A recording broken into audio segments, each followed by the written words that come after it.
ఎన్టీఆర్ జిల్లా తిరువూరు నియోజకవర్గంలో ఉన్న 4 మండలాల్లో గంపలగూడెం, ఏకొండూరు ఈ 2 మండలాలని కలిపే వినగడప కట్టలేరు వంతెన ఒక 6 సంవత్సరాల క్రితం కూలిపోవడం జరిగింది అధ్యక్ష. దాదాపు 1,20,000 మంది 1,30,000 మందికి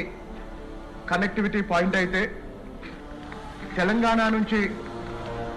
ఆంధ్రప్రదేశ్ కూడా ఇదొక ప్రధానమైన రహదారి. మరి గత 6 సంవత్సరాలుగా కూలిపోయిన వినగడప కట్టలేరు బ్రిడ్జిని పునర్నిర్మించమని స్థానికంగా ప్రజల నుంచి ఎన్ని విజ్ఞప్తులు వచ్చినా వైఎస్ఆర్సీపీ ప్రభుత్వం 5 సంవత్సరాల తర్వాత చివరిలో మొన్న ఎన్నికలకు ముందు ఒక మోసపూరితమైన శంకుస్థాపన చేసి నిధులు కేటాయించకుండా ఎన్నికల ముందు